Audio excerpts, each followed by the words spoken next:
Du hältst mich immer noch für einen Amateur? Nein, ich glaube dir. Dann habe ich keine Wahl und muss dir meine düsterste Geschichte erzählen. Oh nein, die Geschichten. Moment, dann erzähle ich dir was über den alten Scuba Stan. Ja, komm. Willst du jetzt die Ohren aufsperren und dir die Geschichte von Scuba anhören? Oh. Geschichten erzählst, hören wir zu. Dann bist du ein Narr, Junge. Meine Geschichte bringt dir nichts außer Gram und Kummer. Okay, also, keine Geschichten erzählst, werden wir... Na schön. Ich erzähle dir, weil du darauf bestehst und auf deine eigene Gefahr. Meine Geschichte beginnt in einem kleinen Dorf an einem eisigen Ufer von Sakavita, meiner Heimatwelt. Nächte schwarz wie Quellfischinnereien, Winter so kalt, dass ein ernster Blick dich in Glas verwandelt. Wohl nicht der einfachste Ort, um Uiuiui. aufzuwachsen. Schwierig. Ei, vom Zeitpunkt, als einem die Muttermilch auf der Zunge einfriert, bis zum Moment, wo du im gefrorenen Gewässer untergehst. Weißt du, die Fische, die hatten es dort schön. Sie hausten tief unter dem Eis, wo warme Strömungen tanzten wie Fähnchen im Wind. Eine so seltene Beute zu angeln ist wegen der großen Fischknappheit kein leichtes Unterfangen. Aber trotz meiner jetzigen Bauchschmerzen war es ein friedliches Leben für einen kleinen Sakavianer mit einem Talent für die Angelrute. Du hast dein Talent also früh entdeckt? Ich hatte so viel Talent, dass kaum die ersten mickrigen Haare auf meinem Kinn sprossen, als ich bereits eine Audienz erhielt. Bei Undan. Und dann. Aber das ist eine Geschichte für ein andermal. Oh, ah. Wo waren wir? Ah, ja. Wegen meines enormen Angeltalents wurde ich zu der geheimnisvollen Undan geführt. Ich sehe es noch vor mir. Der kleine Scuba wird in die schwarzmäulige Höhle geschoben. Da war eine kaum zu erkennende Gestalt, die im Mondlicht glitzerte. Ich schrubbte mir die Augen, wie ein alter Matrose das Deck. Und da war sie. Eine enorme Kreatur. Große Tentakel ragten aus ihrem Speck, wie Kabel aus einem Treibstofftank. Ein Tentakel zuckte in die Luft, knapp über meinem Kopf und zack! Genau auf den Schädel, wurde mir erzählt. Ich stolperte aus der Höhle wie eine Landratte beim ersten Besuch auf Deck. Aber noch etwas passierte. Ich glaube, als der Tentakel mich traf, hat Undan etwas direkt aus meinem Gehirn genommen. Etwas anderes hineingesteckt. Sie hat etwas in dein Gehirn gesteckt? Ei, Junge, die große Kunst des Fischfangs, die Kunst der Konzentration. Ja, ja. Und in der Dunkelheit, mit allein den Borsten auf deinem Kinn als Gesellschaft, ist diese Konzentration sehr wichtig. Von diesem Tag an, jedes Mal, wenn ich die Angel ins eisige Wasser warf, fing ich immer einen Fisch. 3 von 7 Mal. Naja, Das ist nicht immer. als die Hälfte. Mein Dorf sagte, ich werde alle vor der großen Fischknappheit retten. Ich ahnte ja nicht, dass schon bald die Grapnel an unserer Küste anlegen würde. Ich nehme an, das ist was Schlechtes. Vielleicht, Junge. Vielleicht auch nicht. Aber das ist eine Geschichte für ein andermal. weniger als die Hälfte. Die Geschichte geht weiter. Bei unserem letzten Gespräch warnte ich vor der Ankunft der Grapnel. Dieses große Schiff kam auf uns herab, wie ein Anker in die Tiefe. Oh. Ein furchterregenderes Schiff hast du noch nie gesehen. Es war spitz wie ein... wie ein Fisch. Wie die Nase eines knochigen Fischs. Es hatte 3 riesige Klauen. Ja, genau. Das Fahrwerk. Aber dann öffneten sich die gewaltigen Kiefer. Ei, die Laderampe! Sei jetzt still und lass Scuba erzählen. Die gewaltigen Kiefer öffneten sich und erbrachen die schreckliche Crew. Üblere Fischer hast du noch nie gesehen. Angeführt von dem übelsten von allen, Captain Vanyek Wett. Der bärtige Basilisk bellte, er werde in unseren Gewässern fischen. Sie waren Trophäenjäger und auf die seltensten Fänge aus. Wir Sakavianer weigerten uns. Schließlich hatten wir die große Knappheit. Jeder Fisch war wertvoll, aber dem wilden Captain waren unsere Nöte egal. Mit einem Rülpsen zog er aus seiner Reuse eine gewaltige Harpune. Warte, schrie der kleine Scuba und hüpfte von seinem Stein. Ich kenne diese Gewässer wie den Geschmack meiner eigenen Zunge. Unter dem Eis sind kaum Fische. Aber, fuhr ich fort, wenn ihr mich mitnehmt und mein Dorf in Frieden lasst, zeige ich euch, wie ihr die seltensten Fische an euren Haken bekommt. Der schreckliche Kapitän strich sich durch seinen brackigen Bart. Nach einer langen Pause streckte er mir seine Hand entgegen und grinste fürchterlich. Junge, sagte er, du hast Glück. Ich brauche jemanden für meine Crew, der sich auf dem Meer auskennt. Oh, Cal, könnte ich nur zurückkehren zu dem Moment, als ich Captain Reds furchtige Hand ergriff. Wäre ich nur nie von meinem Stein gestiegen. Aber meine Begegnung mit Undan hatte mir einen Hang zum Unbekannten beschert. Ich konnte dem Ruf des Abenteuers nicht widerstehen und ich musste meine Leute retten. Also legte ich mit der Grapnel ab und dachte an meine Aufgabe. Ich würde ein Fischer für Captain Red sein. Natürlich hatte mein Abenteuer erst begonnen, denn kaum trat die Grapnel in den Orbit ein. Mehr Ärger nehme ich an? Aber ich schwafle schon zu lange. Komm wieder, dann erzähle ich dir mehr. Ich wollte es hören. Ich soll also von meiner Zeit auf der Grapnel erzählen, mit der Crew des schrecklichen Captain Vanyegvet. Lass mal hören. Es begann mit einem Paukenschlag. Als die Grapnel in den Orbit eintrat, begannen die Alarmsirenen zu singen. Ein Kasernenschiff voller Gesetzestreuer schwamm aus den Sternen und rief uns an. Was hat das zu bedeuten, grollte unser Captain. Wir sind einfache Fischer. Eure Transpondercodes sagen etwas anderes. Kam es zurück? Ihr steht auf gestohlenem Besitz. Stimmt, ihr habt uns erwischt, sagte der Captain. Kommt an Bord, dann liefere ich alles Diebesgut ab. Doch kaum hatten die Landratten einen Fuß an Bord der Grapnel gesetzt, als zack! Die Harpune des Captains durchbohrte sie wie einen Quellfisch am Grill. Das kannst du mit Angel und Schnur nicht, was?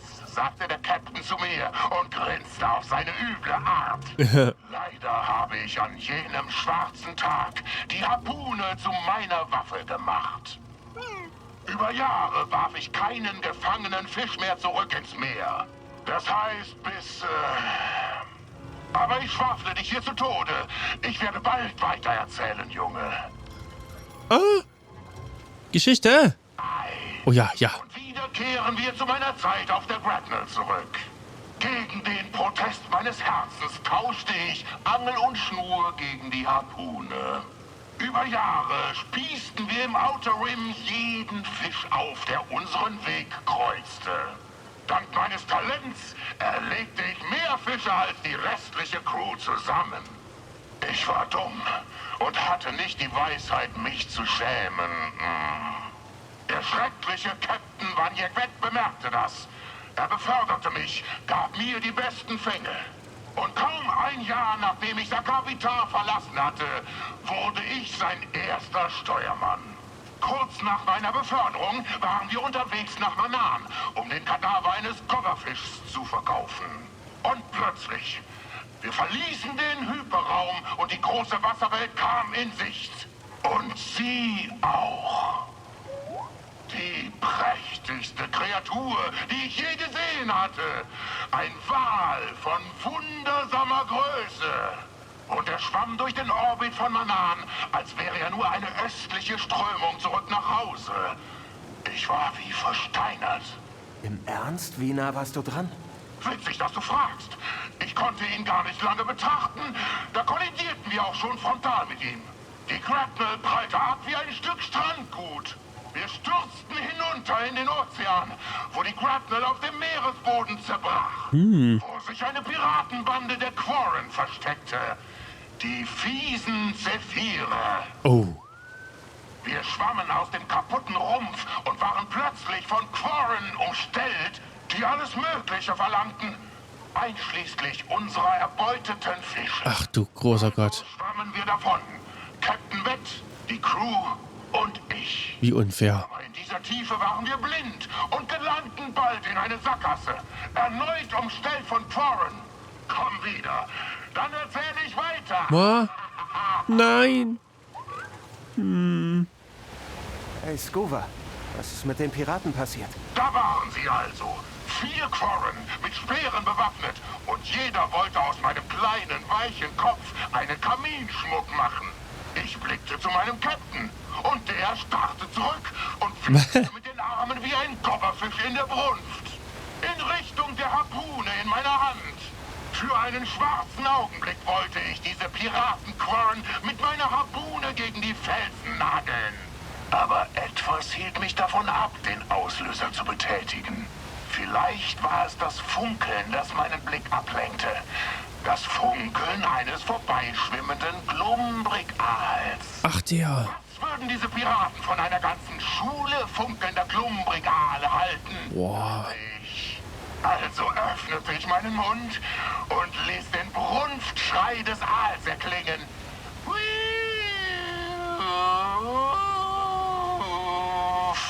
Du sprichst Aalisch? Aber mein Mikro war ausgeschaltet. Nur der kleine Scuba hörte den Ruf. Aber mein irrer Gesichtsausdruck erschreckte die Quarren und sie ließen ihre Blaster fallen. Bis sie wieder bei Sinnen waren, schwammen wir bereits davon, so schnell unsere Flossen es erlaubten.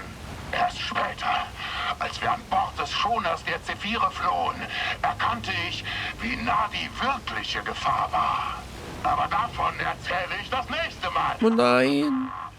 Wo waren wir? Los. Ja, der monströse Captain Wett, seine Crew und ich flohen an Bord des Piratenschoners der fiesen Zephire. Schneller als der Morgentau wusste ich, dass etwas nicht stimmte. Wanjek sah mir nicht in die Augen. Oh, und ein furchtbarer Gestank drang aus seinem räudigen Bart.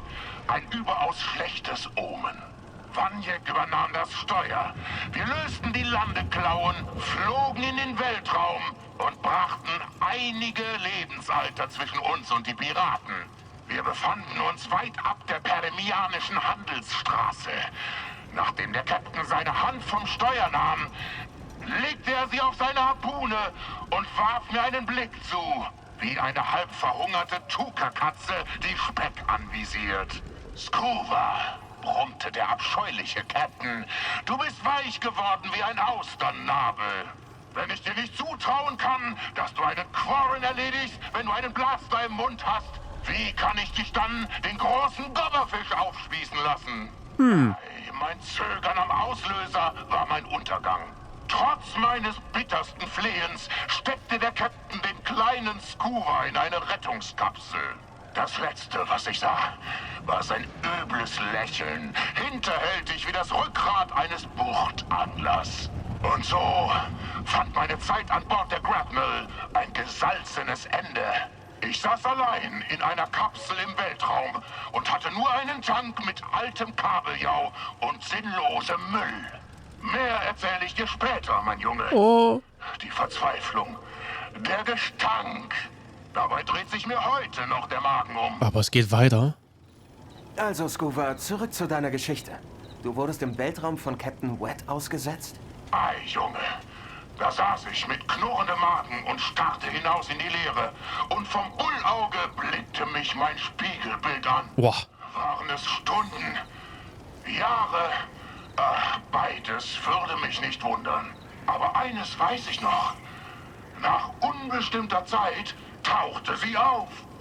Wie ein Bugspriet durch einen Wellenkamm. Der große Weltraumwal, immer noch mit dem Abdruck der Grapnel an der Seite, tauchte aus einer geteilten Leere auf.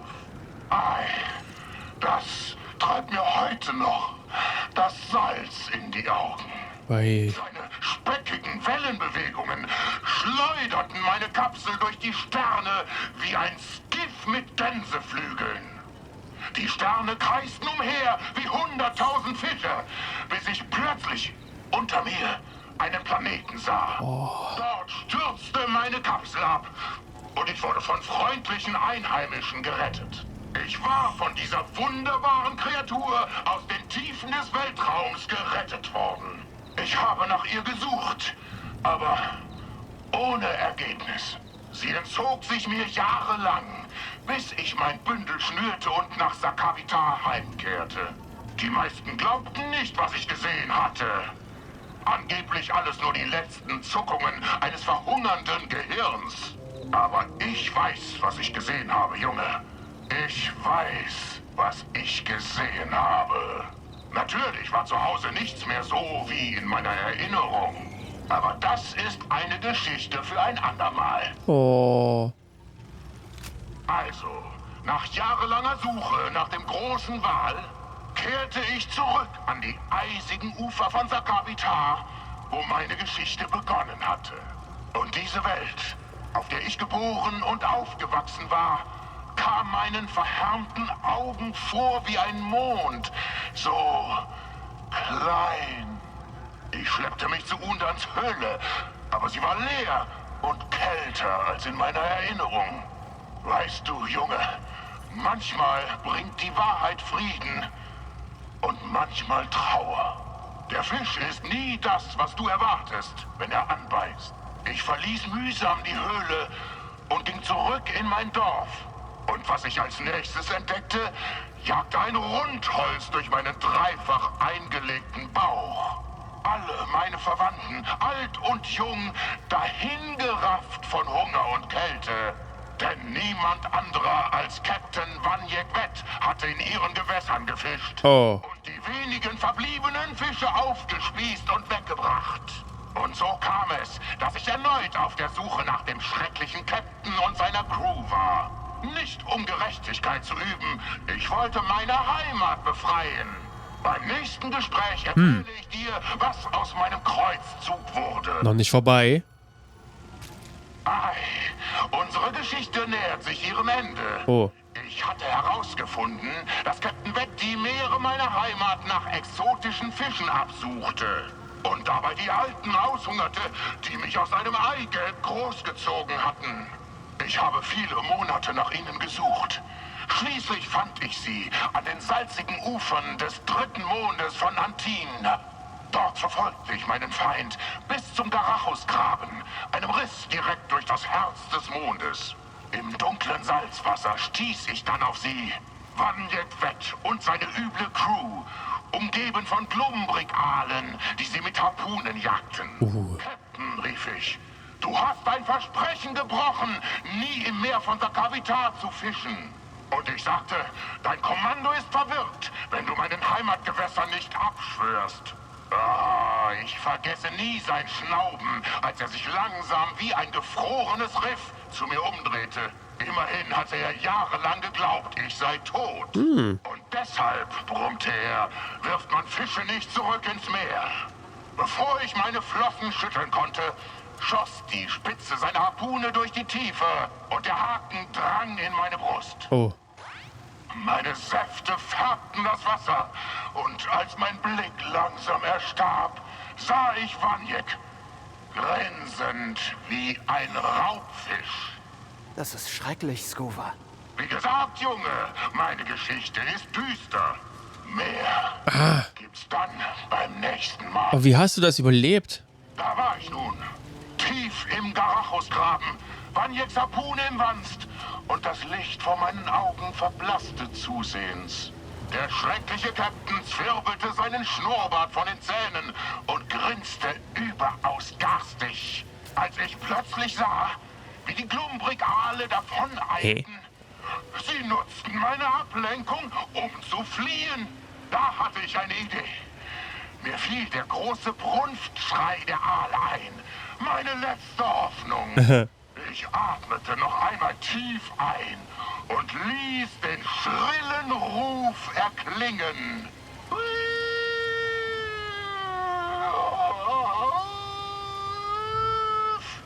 Was ist passiert? Das will ich dir sagen, Junge. Beim nächsten Mal, oder? Nee. Wie ein elektrischer Sturm heran. Die üble Crew zerstob. Und Vanyek, der verdammte Vanyek, der schreckliche Captain, wurde gekocht wie ein Quellfisch am Abend. Die Aale zogen ihn in die Tiefe.